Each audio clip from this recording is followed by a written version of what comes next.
Fala Fera, essa será a nossa aula sobre prismas, tá joia? Bom, em óptica, o prisma é o conjunto de três meios homogêneos e transparentes separados por duas superfícies planas, só que não paralelas, que são as faces, tá joia? As faces interceptam-se numa reta chamada aresta do prisma. Todos os fenômenos ópticos do prisma são analisados na seção principal dele. Então essa é a imagem de um prisma, tá? Tenho aqui as três faces, beleza? Duas delas se encontram nesse vértice do prisma, beleza? E separa pelo menos dois meios diferentes, né? Nós temos aqui o ar, o material do prisma, vamos supor que ele é feito de vidro, e aqui o ar de novo.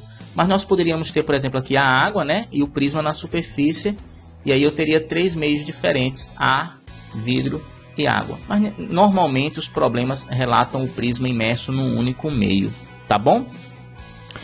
Como eu falei, os fenômenos vão acontecer nesse plano, né, do prisma, tá joia? E esse ângulo entre as faces que se encontram se chama ângulo de refringência, tá bom? Então vamos estudar a matemática desse prisma agora. Então eu tenho aqui o prisma, tenho os meios, tá certo? O índice de refração dele e o índice de refração externo. Vamos considerar que um raio de luz incide nessa superfície, sofre a primeira refração, atravessa todo o prisma, atinge a outra face e sofre a segunda refração. Então no prisma a luz vai sofrer duas refrações, uma de entrada e uma de saída, tá joia? Vamos colocar aqui as retas normais. Tá joia? Tá joia? Cada reta normal tracejada dessa é uma reta imaginária que forma 90 graus com a superfície. Elas têm a serventia de nos fazer medir os ângulos de incidência e de refração. Então esse é o ângulo de incidência, que é o ângulo entre o raio incidente e a normal, e esse é o ângulo de refração, que é o ângulo entre o raio refratado e a normal. Só que esse raio refratado ele vai atingir a outra superfície e vai virar incidente. Então aqui nós vamos chamar de R' e I', onde R' é a incidência da segunda face e I' é a refração da segunda face. Tá joia? Em cada uma dessas faces nós podemos adotar a lei de Snell-Descartes, né? A lei da refração. Índice de refração 1 vezes o seno do ângulo de incidência é igual a índice de refração 2 aqui dentro, ó, vezes o seno do ângulo de refração. O mesmo nós podemos colocar linha aqui, né? I' e R', e podemos aplicar na segunda face. Tá joia? Bom, pessoal, esse ângulo A, que a gente falou que é o ângulo de refringência, tá certo? Ele pode ser medido como o ângulo entre as duas retas normais, pode ser medido aqui, e pode ser medido aqui em cima também, como o ângulo de encontro, o ângulo entre as faces do prisma, tá? Entre a face 1 e a face 2, beleza? Esse é o ângulo de refringência. Nós podemos obter esse ângulo de refringência somando esses dois ângulos internos aqui, ó, R e R'. Somando esses dois ângulos, nós podemos medir o ângulo de refringência. Existe um prisma que a gente chama de desvio angular mínimo. Em prisma de desvio mínimo, esses dois ângulos vão ser iguais. Então, vai ficar R mais R, 2R, tá certo? Então, se ele falar que o prisma é de desvio mínimo, esses dois ângulos aqui vão ser iguais entre si, tá joia? E aí a gente tem essa outra forma de calcular esse ângulo de refringência, tá joia? Nós também podemos calcular o desvio, chamado de desvio angular total. Olha, se essa primeira reta que chegou aqui, ela não tivesse atingido o prisma, ela seguiria esse caminho aqui, que é a primeira reta tracejada roxa aqui, ó. Tá vendo? Mas como ele sofreu esses dois desvios, o caminho final da luz é essa reta da direita, cujo prolongamento está tracejado em roxo também. Então, a luz seguiria esse caminho 1, mas vai acabar seguindo esse caminho 2. Então, esse ângulo formado aqui dentro, ó, delta, que é o desvio total da luz. Então, a luz que seguiria o caminho 1 vai seguir esse caminho 2 aqui, e esse é o desvio que ela sofreu. Esse desvio, que eu vou chamar aqui de delta, é a soma dos ângulos externos, I mais I', menos esse ângulo de refringência que a gente tinha calculado anteriormente. E aí, repetindo, se esse desvio for mínimo, um prisma de desvio angular mínimo, esses dois ângulos externos também vão ser iguais. Já tínhamos visto que no desvio mínimo esses ângulos internos são iguais, os externos também são. Então aqui eu poderia escrever 2i menos a, tá joia?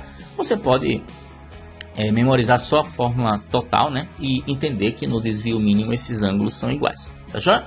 Então esse é o resumo, tá joia? Esse é o resumo da nossa figura. Ó, o raio de luz chegou no prisma nessa face 1, com ângulo de incidência I, sofreu refração com ângulo de refração R, atingiu a segunda face com ângulo de incidência R' e sofreu uma segunda refração com ângulo de refração I'.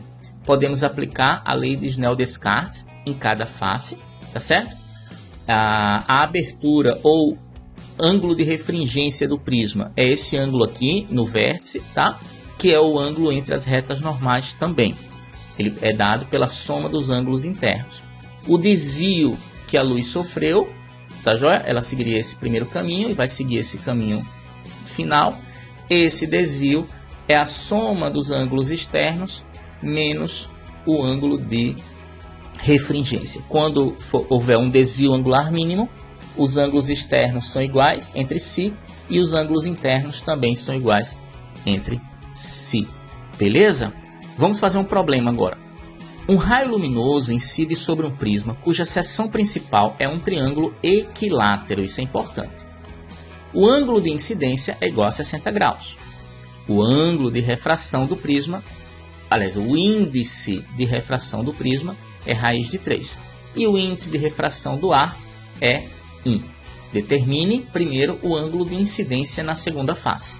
Eu vou desenhar aqui, pessoal, antes de calcular esse ângulo, eu vou desenhar o que aconteceu. Ó, o raio chegou nessa face, sofreu refração e saiu na segunda face. Ele diz, pessoal, que o ângulo de incidência é 60 graus, que é esse I1. E ele diz que o triângulo é equilátero. Se o triângulo é equilátero, todos esses ângulos são iguais a 60 graus, né? 60, 60, 60. A soma dos ângulos internos dá 180. E no triângulo equilátero, os três ângulos são iguais. Então, já consigo dizer também que o ângulo de refringência é 60 graus. Beleza? Bom, esse ângulo de refringência é igual a R1 mais R2. Para eu saber a incidência na segunda face, é o R2. Mas eu não tenho o R1. E agora, o que você faz? Você aplica Snell-Descartes aqui nessa primeira face, pessoal. Índice de refração do ar vezes o seno de 60 é o índice de refração do prisma vezes o seno de R1. O índice de refração do ar é 1. O seno de 60 é raiz de 3 sobre 2. O índice do prisma está aqui, ó, é raiz de 3, seno de R1. Raiz de 3 dividido por raiz de 3 é 1. Então, o seno de R1 vai dar 1/2. Qual é o ângulo que o seno dá 1/2? 30 graus. Achou o R1 de 30 graus? Substitui aqui em cima. Vai embora a dúvida.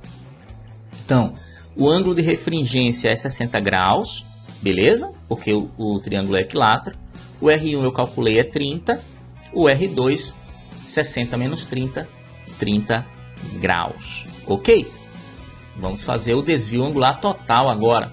Sabendo que o R2 é 30, então agora eu tenho esses três ângulos aqui. O desvio angular total é dado por I1 mais I2 menos A. Eu não tenho o I2. O I1 é 60, o A é 60, mas o I2 eu não tenho. Com esse ângulo R2 daqui, eu vou aplicar Snell-Descartes na segunda face. Veja, índice do ar, que é fora, vezes o seno do I2, que é fora, índice do prisma, que é dentro, vezes o seno de R2, que é dentro. Beleza? Substitui. Índice do ar é 1, índice do prisma é raiz de 3, e o seno de R2 é 30, né? Então, o seno de 30 é 1/2. Tá joia? Isso vai ficar raiz de 3 sobre 2, e o seno de 60, que é raiz de 3 sobre 2, ou seja, I2 é 60 graus. Substituindo ele aqui, vai embora a dúvida.